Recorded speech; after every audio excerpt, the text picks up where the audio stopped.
Пайгамбар саллаллаху алейхи ва саллям bir жолы айтып калды да, азан айтылганда комат эконун ортосунда кайсы дуаны адам баласы окуса сөз кабыл болот, кайтарылбайт деди. Качан экен? Азан менен коматтын ортосунда. Сахабалар сразу эле сурады: "Я Расулаллах, кайсы дуаны кылсак жакшыраак болот?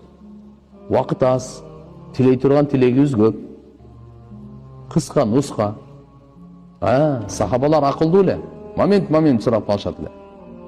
Пайгамбарыбыз айтты: азыркы дуаны: "Аллахумма инни ас'алука ал-афва вал афия фид дуnya вал ахира." Ушуну сурап кал деди.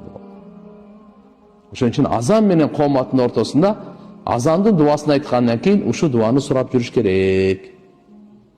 Ya Allah, men senin geçirimdүүлүгүңдү сурайм.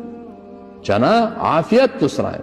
Бардык жамандыктан амандыкты сурайм деген сөз. Никене? Бардык жамандыктан амандыкты сурайм деп. Оңой эле. Эгерде иншалла ага чейин кыргызчаны сурап тура берели, арабчасын жаттагандан кийин машаалла